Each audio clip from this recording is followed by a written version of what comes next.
Peniaga Siam berleluasa, bazar kian sepi. Tentera Israel bunuh 6 pejuang Palestin. DRW akhirnya catat kemenangan pertama. Assalamualaikum dan selamat tengah hari. Bersama saya Alini Nadirah Ismail di Buletin Amerika TV. Rantau Panjang dulu dikenali sebagai zon bebas cukai yang cukup meriah dan dikunjungi ramai pengunjung tidak kira dari dalam maupun luar Kelantan. Namun terdapat isu yang dibangkitkan sejak akhir-akhir ini berkaitan isu peniaga Siam berniaga di sini, juga isu tentang Bazar Siti Fatimah yang kini sunyi sepi. Tim Amerika TV sempat membuat tinjauan di Bazar Siti Fatimah Rantau Panjang selepas menerima aduan daripada peniaga berkenaan isu terbabit baru-baru ini. Peniaga Siam yang berniaga di sekitar Rantau Panjang ini sudah semakin bertambah. Apa nasib peniaga tempatan jika perkara ini tidak dipendung oleh pihak tertentu? Difahamkan di ruang paling atas ini kelihatan kesemelut kedai. Peniaga di Bazar Siti Fatimah ada meluahkan bazar itu sudah tidak semeriah dahulu dan meminta pihak berwajib mengambil cakna tentang perkara tersebut. Abu Bakar yang berniaga sejak dari Pasar Lama meluahkan rasa kecewanya sebagai peniaga apabila peniaga dari Siam memonopoli perniagaan hingga menjejaskan pendapatan peniaga tempatan. Sedih lah rasa. Kita sendiri kita orang tempat tersini ni. Nak tempatan nyayu. Niaga tak dapat tiap hari tak boleh mandul boleh. Kak kawit dulu tengok tutup kawit kita niaga boleh. Okey saya okey lah mana dia. Pahala ni kurang. Kita nak suruh mana bandaran yang ambil ambil cakna lah ke pupuk kita ni orang kekal dah jual ni dia mana swasta bakar kita ni untuk dia dah sewa dengan dia tak mudah kita nak suruh cakna benar ke pupuk penjual sini orang kekal orang asal. Menurut Suzana, peniaga aiskrim Baba yang sudah 10 tahun berniaga di sini berkata walaupun semakin ramai peniaga dari Siam namun perniagaannya masih lagi dalam keadaan baik. Namun dalam pada itu dia turut berharap agar pihak berwajib mengambil tindakan sewajarnya kepada peniaga Siam. Kena pantau lah. Tiba lama jadi dah hak minta dekong. Tu ada. Ada dah kali tengok ada dah tubik dalam FB lah gitu ya. Mesra disapa Aisyah 24 berkata isu peniaga Siam datang berniaga di sekitar Pasar Rantau Panjang menimbulkan isu persaingan antara peniaga tempatan dan mereka. Dia yang sudah 4 tahun berniaga di sini berkata sedikit sebanyak terdapat persaingan dalam mendapatkan pelanggan memandangkan harga yang ditawarkan peniaga Siam lebih murah berbanding rakyat tempatan. Wajib ambil tidak kira lah atas orang-orang di sana ke apa. Itulah. Oleh itu, diharapkan pihak yang berwajib mengambil cakna tentang isu tersebut. Bukan isu peniaga Siam sahaja yang dibangkitkan, malah isu Bazar Siti Fatimah yang kian sepi turut diulas. Menurut Zamri Idris 58, peniaga dan juga pengerusi Persatuan Peniaga Rantau Panjang berkata, dahulu Bazar Siti Fatimah sangat meriah dan lot-lot kedai dari tingkat bawah sehingga tingkat atas dipenuhi dengan aktiviti perniagaan dan ramai pengunjung yang datang. Lama kita ni kita nak pergi maju Bazar Siti Fatimah ni saja. Nah, kita tidak umum ada banyak dak lah. Mbak Bazar Siti Fatimah ni hanya satu-satunya bazar hak milik saja. Hak lain ni semua swasta, semua persendirian bakar lah dia. Tapi kita minta pihak-pihak terlibat lah dia supaya cari jalan lah nak maju sini sebab daripada ni atas lebih lok tu bulan tu tinggal apa 200 lok tu kosong habis dah kosong habis lah ni. Mengulas mengenai kehadiran peniaga Siam, Zamri berkata isu itu sensitif jika dibangkitkan. Cuma sebagai pengerusi, dia hanya berharap pihak berwajib mengambil inisiatif untuk mempromosikan Bazar Siti Fatimah untuk menaikkan bazar tersebut supaya dikenali pengunjung. Di bazar kita ni sudah jadi ke belakang. Daripada harus lalu orang masuk tu dah sebab semua orang masuk tu semua lalu ke kawasan Pasar Lama belakang dah. Tapi kita ni sudah jadi jauh ke belakang dah. Jadi inisiatif kita Dia ni satu orang buat sikit payung gapo ke dah. Tarik, ya. Bayar nak tarik. Pelancong ni mari. Boleh kenal bazar kita ni. Ya tak? Itulah usaha kita.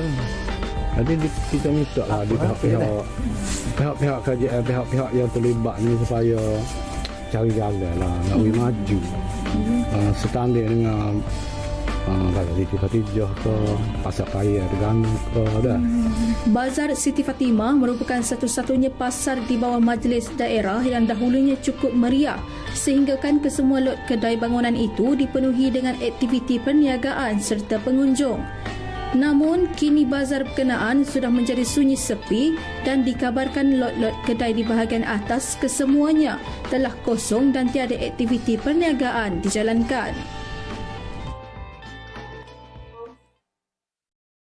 Kementerian Pelancongan Kesenian dan Kebudayaan Malaysia (MOTEK) melalui agensinya Tourism Malaysia sekali lagi mengambil bahagian dalam International Tourismusbeurs ITB Berlin berlangsung semalam sehingga esok Khamis 9 Mac 2023. Tahun ini delegasi Malaysia ke ITB Berlin terdiri daripada 7 lembaga pelancongan negeri, 15 pengendali pelancongan, 15 hotel dan resort dan 3 perkhidmatan berkaitan pelancongan. Terdapat sejumlah 68 peserta yang mewakili 40 pertubuhan menyertai di bawah Tourism Malaysia Pavilion. Delegasi Malaysia diketuai Timbalan Setiausaha Jeneral Pelancongan Datuk Muhammad Zamri Mak Zain MOTEK yang diiringi Datuk Zainuddin Abdul Wahab, Pengarah Jeneral Pelancongan Malaysia dan Pengarah Kanan Bahagian Promosi Antarabangsa Tourism Malaysia, Amerika, Eropah, Oceania, Datuk Dr. Ahmad Abdul Ghaffar. Dalam kenyataan media, Muhammad Zamri berkata, ITB terus menjadi salah satu platform terbaik untuk pelancongan Malaysia bertemu ejen dan syarikat penerbangan keluar Jerman dan Eropah. Beliau juga menekankan keunikan destinasi ekopelancongan Malaysia dan pelancongan berasaskan komuniti menjadi permintaan tinggi kepada pasaran Eropah. Sempena ITB Berlin 2023, iklan video baharu daripada kempen terbaharu Tourism Malaysia, Jiwa Malaysia telah dilancarkan bersama-sama dengan keluaran 3 brochure utama iaitu Malaysia Travel Guide, Nature and Adventure dan Island Beaches dalam bahasa Jerman. 3 lembaga pelancongan negeri yang hadir turut melancarkan produk baharu mereka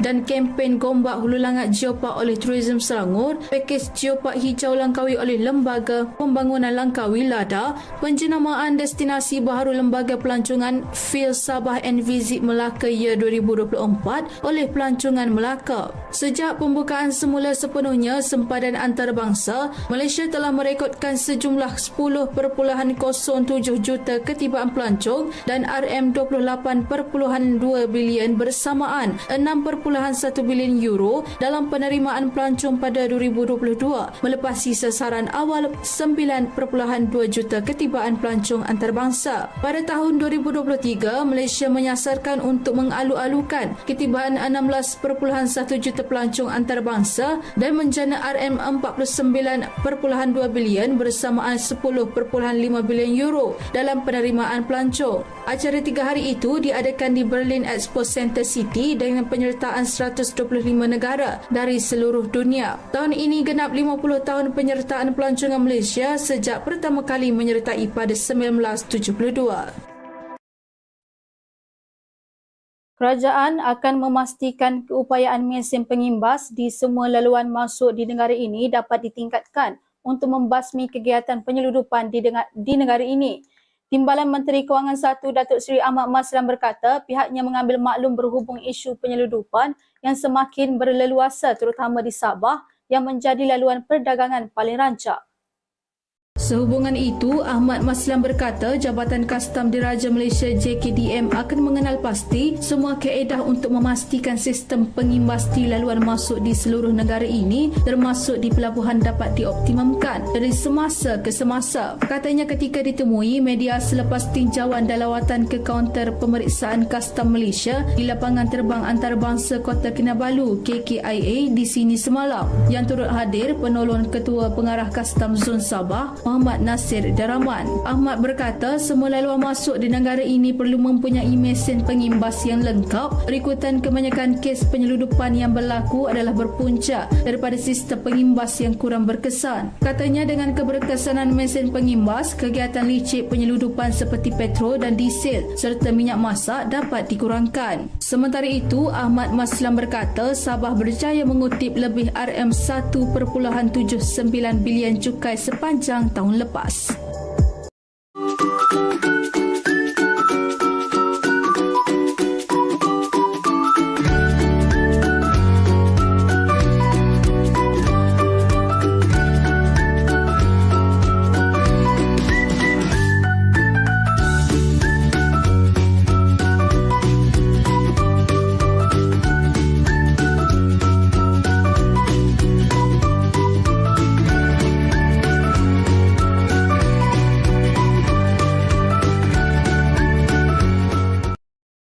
Bertemu kembali. Kita beralih ke berita luar negara. Tentera Israel menyerbu kem pelarian di Bandar Jenin Tebing Barat dan membunuh sekurang-kurangnya 6 pejuang Palestin dalam operasi terbaru mereka. Antara mangsa termasuk seorang lelaki bersenjata yang juga pejuang Hamas disyaki menembak mati 2 beradik dari penempatan Yahudi berhampiran Kampung Huara semalam.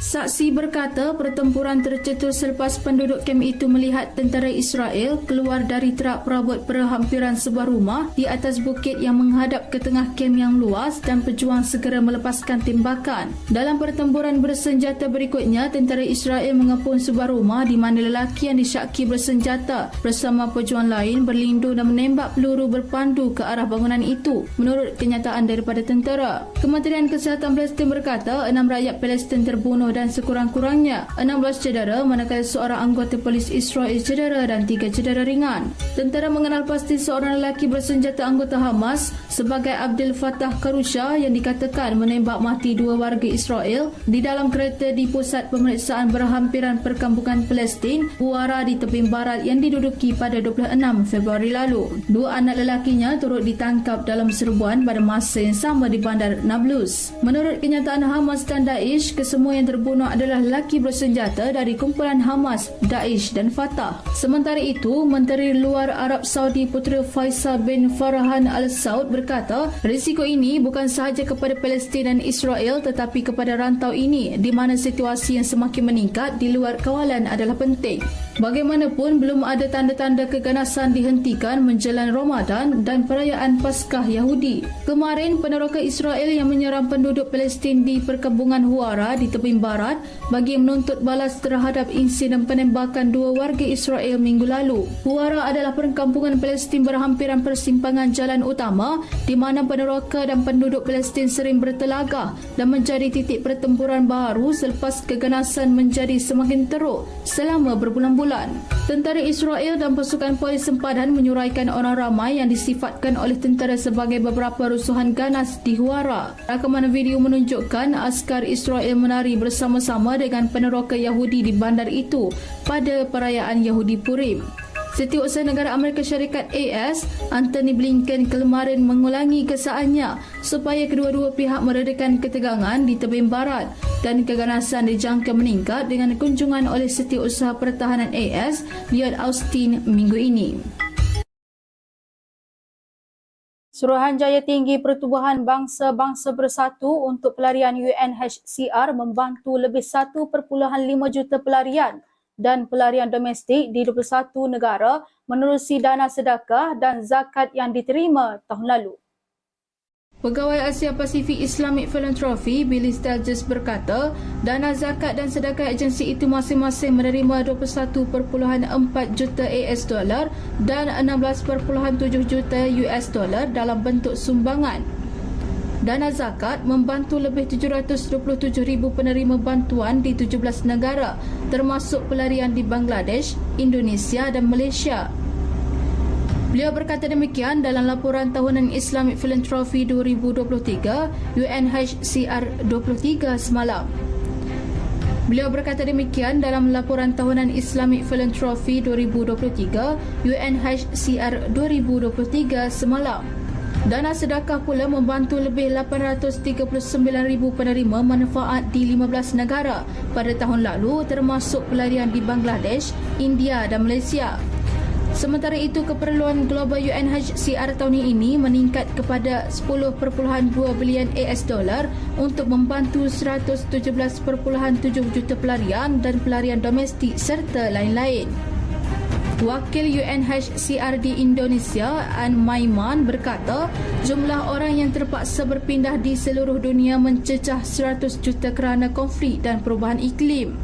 Sehingga Disember tahun lalu, terdapat 12,706 orang berdaftar dengan UNHCR di Indonesia, termasuk 74% dewasa dan 26% kanak-kanak.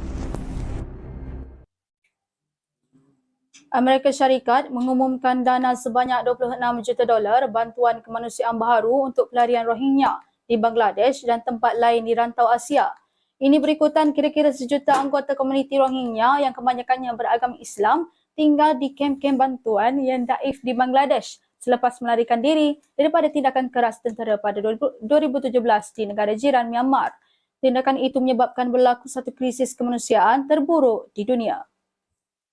Jurucakap Jabatan Negara AS Nipras berkata pembiayaan baharu itu membolehkan rakan kongsi kemanusiaan terus memberikan bantuan menyelamatkan nyawa kepada komuniti terjejas di kedua-dua belah sempadan Myanmar dan Bangladesh. Katanya peruntukan terbaru itu menjadikan sejumlah 1.2 bilion dolar diperuntukkan AS bagi membantu masyarakat Rohingya sejak Ogos 2017. Semalam, Pertubuhan Bangsa-Bangsa Bersatu PBB berkata ia memerlukan 876 juta dolar bagi memenuhi keperluan kemanusiaan Rohingya di Bangladesh selepas kemerosotan sumbangan memaksa jatuhan makanan dilakukan. Bulan lalu, Program Makanan Sedunia WFP berkata ia akan mengurangkan nilai bantuan makanannya bagi masyarakat Rohingya daripada $12 kepada $10 seorang mulai bulan ini. Belanjawan penderma terjejas akibat pandemik, kemelesetan ekonomi dan krisis di seluruh dunia. WFP merayu pembiayaan segera berjumlah 125 juta dolar dan memberi amaran mengenai kesan besar dan berpanjangan terhadap keselamatan makanan serta pemakanan di kem yang penuh dengan masalah kekurangan zat di mana lebih 1/3 kanak-kanak terbantut dan berat badan berkurangan. Dua pelapor KAS PBB, Michelle Fakhri dan Thomas Andrews. Dua pelapor KAS PBB, Michelle Fakhri dan Thomas Andrews memberi amaran mengenai akibat buruk daripada kekurangan dana dengan menyatakan tindakan pemotongan itu. Dua pelapor KAS PBB, Michelle Fakhri dan Thomas Andrews memberi amaran mengenai akibat buruk daripada kekurangan dana dengan menyatakan tindakan pemotongan itu sebagai tidak wajar sejurus sebelum tibanya bulan suci Ramadan, kata Agensi Hak Asasi Manusia PBB dalam satu kenyataan. Anak anda selalu tidak bermaya setiap pagi untuk ke sekolah? Rutin harian yang membuatkan mereka sukar untuk fokus dan kurang aktif? Bekalkan anak anda dengan Bait Activate yang mengandungi multivitamin, DHA, omega dan spirulina yang membantu anak anda untuk kekal fokus dan aktif sepanjang hari di sekolah. Dapatkan Bait Activate di farmasi berdekatan dengan anda sekarang. Kita beralih ke berita sukan. Kelantan FC akhirnya mengutip 3 mata pertama selepas menewaskan Penang FC 2-0 dalam aksi Liga Super 2023 di sini pada Ahad baru-baru ini. Tuan rumah bermula garang dengan Muhammad Fazrul Amin Muhammad Zaman melepaskan sepakan separuh voli seawal minit kedua perlawanan yang ditampan penjaga gol Penang Syafiq Afifi Sohaimi.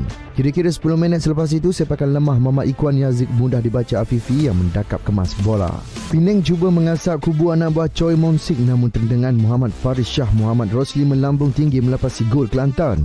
Pada minit ke-21, import Nigeria Ismail Akindi akhirnya menghadirkan gol pertama yang ditunggu-tunggu penyokong Red Warriors untuk meletakkan mereka di depan.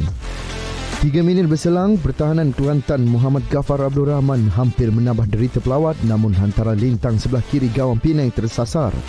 Ghaffar membalas kekecewaan dengan hantaran cantik ke arah Fazrul Amir, kemas menyempurnakan gol kedua buat Kelantan pada minit ke-36.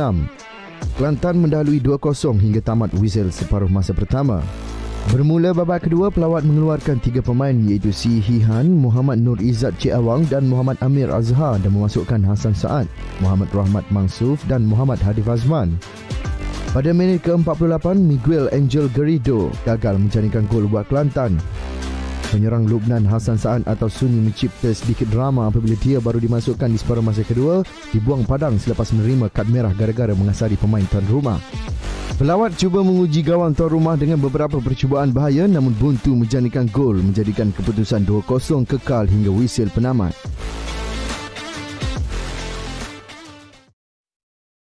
Pengendali Kedah Darul Aman FC, Nafuzi Zain memohon maaf kepada pihak pengurusan, pemain dan penyokong Sang Kenari di atas insiden kad merah yang diterimanya ketika kekalahan 1-0 di tangan PDRM FC di Stadium Darul Aman Sabtu lalu. Menurut Nafuzi, faktor emosi yang tinggi sewaktu perlawanan itu berlangsung tanpa disedarinya telah mendorong dirinya bertindak di luar kebiasaan terhadap pengadil keempat.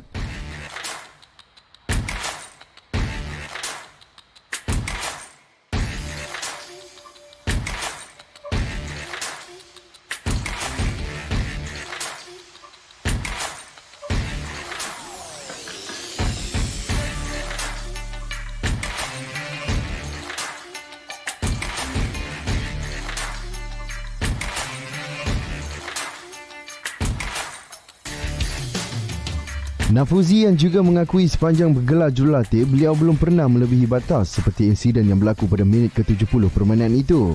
Skuad Sang Kenari yang gagal meneruskan momentum kemenangan pada perlawanan ketiga itu turut terkesan apabila kapten pasukan Manuel Ord terlebih dahulu dilayangkan kad merah pada minit ke-59 perlawanan.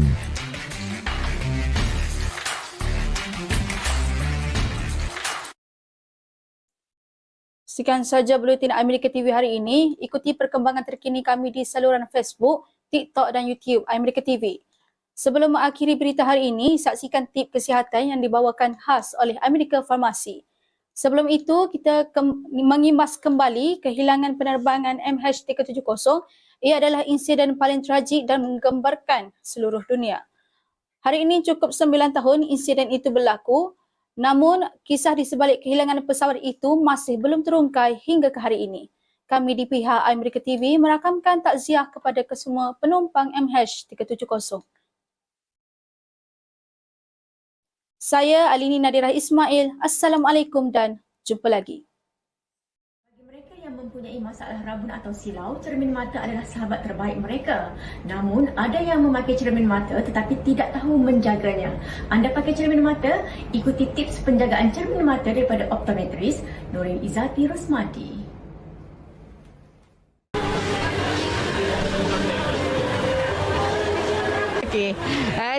Basically nak share tentang tip penjagaan cermin mata. Ada 3 tips yang utama. Pertama adalah mengelap cermin mata menggunakan kain yang khusus untuk cermin mata. Kedua, menyimpan cermin mata jika tidak digunakan dalam bekas yang sepatutnya yang disediakan. 3, mengelakkan cermin mata terdedah dengan cahaya matahari kerana ia akan merosakkan lapisan cermin mata. Okey, itu saja.